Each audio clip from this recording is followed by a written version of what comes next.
The Bible is, among other things, a list of unforgettable walks.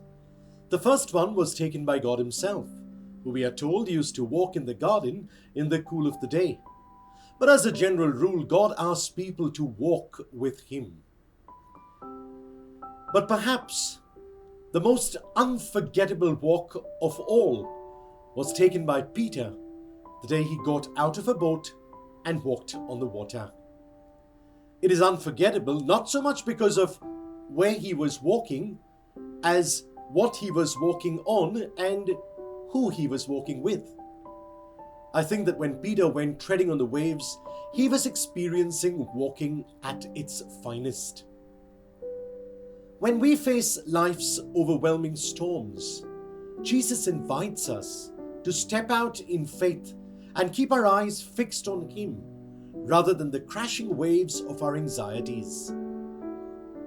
In the first reading from Kings, we find the prophet Elijah hiding in a cave, exhausted and terrified of Queen Jezebel.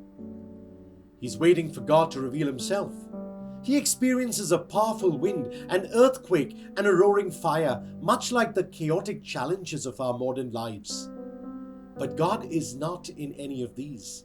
Instead, God speaks to Elijah in a tiny whispering sound. To hear the voice of Jesus over the storms of our lives, we must intentionally tune out the noise of anxiety, fear, and worldly distractions. God is often found in the quiet, still moments of prayer and reflection. In the second reading, Paul expresses the grief or storm that he bears in his heart for his people. He had his people so much on his mind because they have rejected the very Christ who offered them the salvation and peace that is so wonderful. Through this reading, Paul reveals to us one of the greatest secrets through which we can attain inner peace. What is it? It is our readiness and the altruistic way of life which enables one to empty oneself wholly for others. In the Gospel, the disciples are caught in a violent storm, terrified by the waves and the darkness. And Jesus comes to them, walking on the water, and offers the ultimate comforting assurance, "Take courage, it is I, do not be afraid." Then comes the remarkable leap of faith. Peter asks to join Jesus on the water.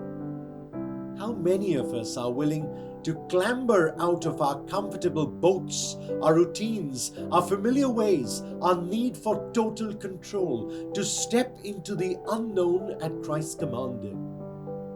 Peter's courage teaches us that true Christian faith sometimes demands taking bold, uncomfortable steps towards Jesus. But then Peter makes a very human mistake. He takes his eyes off Jesus and looks at the wind and the crashing waves. Fear overtakes his faith and he begins to sink. How often does this happen to us? We step out in faith, starting a new chapter, facing a difficult diagnosis or mending a relationship, but as soon as the winds of pressure and difficulty pick up, we fixate on the problem rather than the Savior. When we take our focus off Christ and focus only on our circumstances, we too begin to sink beneath the weight of our doubts. As we celebrate this liturgy, we are reminded that times we have felt overwhelmed by life's tempests. Let us bring our fears, our anxieties, and our doubts to the Eucharist. When the storms rage around you, be assured that Jesus is walking on the waters of your life, offering His peace and saying, "Take courage, it is I, do not be afraid." Keep your eyes fixed on Him, and whenever you feel yourself sinking, simply reach out and pray, "Lord, save me." So together, Jesus wants to offer us the skills essential to water walking: discerning God's call, transcending fear, risking faith, managing failure, and trusting God.